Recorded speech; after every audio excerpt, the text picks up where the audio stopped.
बच्चों, Gyandeep plus channel में आप लोगों का बहुत बहुत स्वागत है।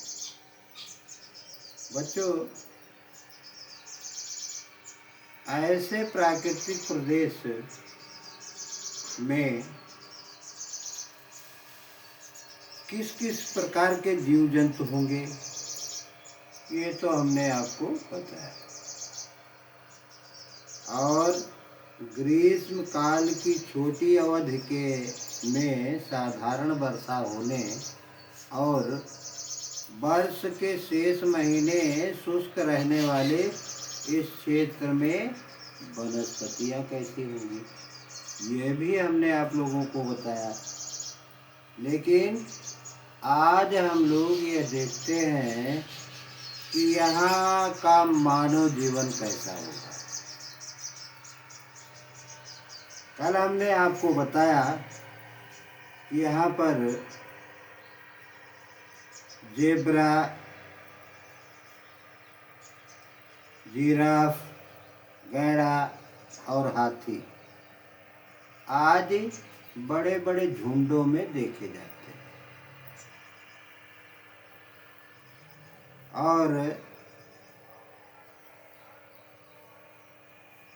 घास क्षेत्रों और वनों की संख्या कम मिलने के कारण इनमें गतिशीलता अधिक होती है। मतलब यह दौड़ दौड़ करके दूर दूर तक अपना पेट भरते हैं। बच्चों, यही कारण है कि यहाँ बड़े आकार के स्तनधारी जीव, जिराफ, गैंडा, हाथी अधिक मिलते हैं। इन घास भूमियों में चीता और शेर यानी मांसाहारी जंतु अत्यधिक मिलते हैं। और ये मांसाहारी जंतु जेब्रा और हिरन जैसे शाकाहारी खाने वाले, शाकाहारी भोजन करने वाले जानवरों का शिकार करते हैं। पहले इन जानवरों का शिकार बहुत ही किया जाता था।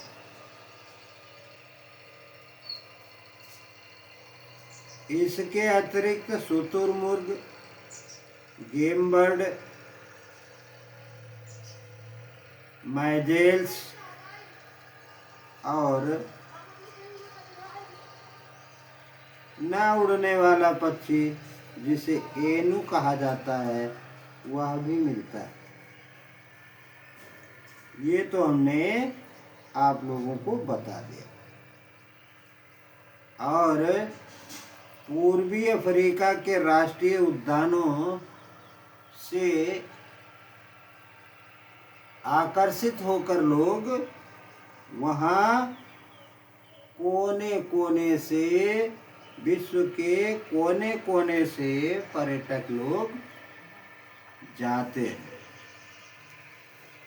तो बच्चों, आगे हम देखते हैं मानव जीवन के बारे में। ये तो आप अवश्य सोच रहे होंगे, विचार कर रहे होंगे कि इस प्रदेश में गर्मी ज़्यादा है, जल की कमी है, बड़ी बड़ी घासों की बहुलता है, तो यहाँ मानव जीवन होगा, नहीं होगा, कैसा होगा। सवाना प्रदेश के पूर्वी अफ्रीका में घास भूमियों की में मसाई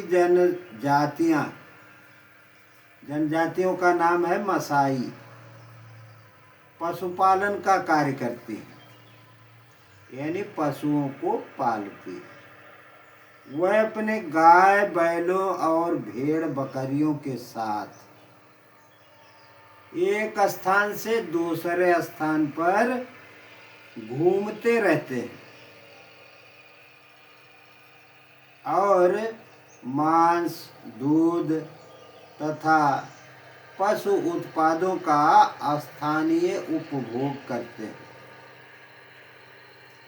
यहाँ पशुचारण यानी पशुओं को चराना उद्योग के व्यापारिक स्तर पर विकसित होने की अपार संभावनाएं हैं, जबकि सवाना प्रदेश में ऑस्ट्रेलिया में स्थित घास भूमियों में पशुचारण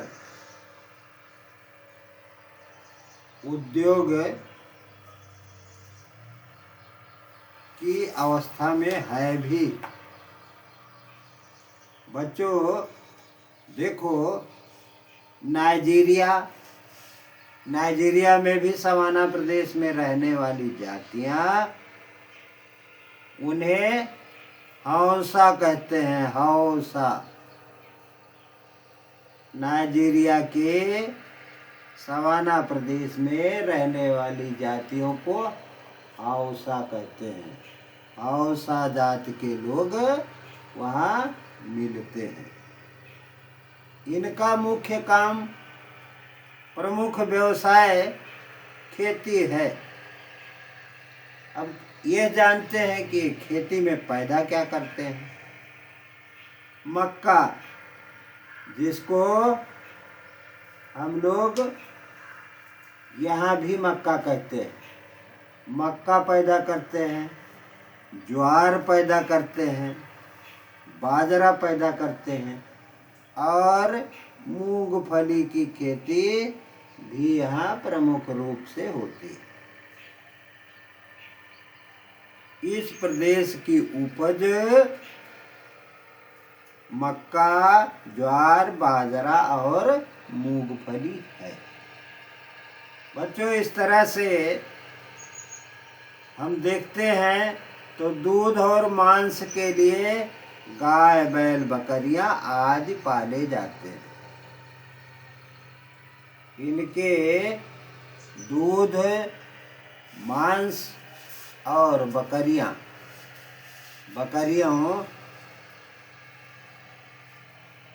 गाय, बकरियां आदि के दूध और मांस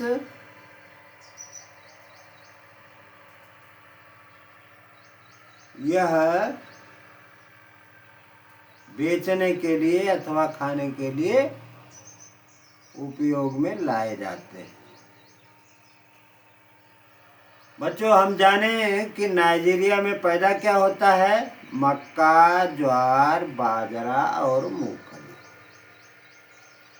नाइजीरिया का सवाना प्रदेश जो है उसमें रहने वाली जातियों को क्या कहते हैं? हौसा। क्या? हौसा।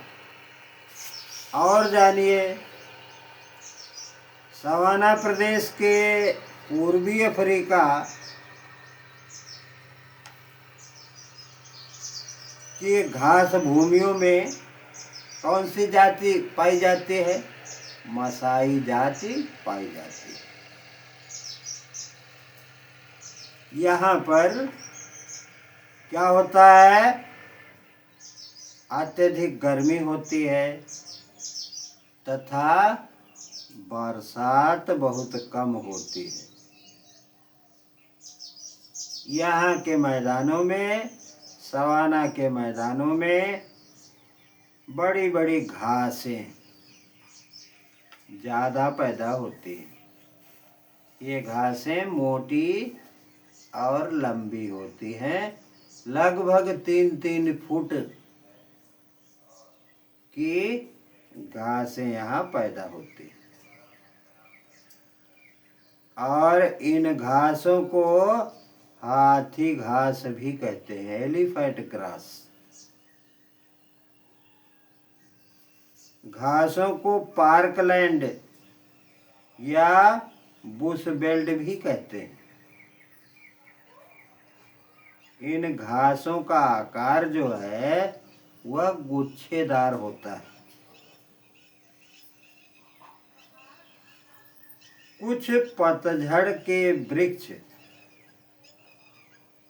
सवाना प्रदेश में कहीं कहीं बिखरे हुए पाए जाते हैं। इनकी ऊंचाइयां काफ़ी कम हैं। बच्चों, बस आज इतना ही। चैनल को जहाँ से भी देख रहे हो लाइक, सब्सक्राइब और शेयर कीजिए। धन्यवाद।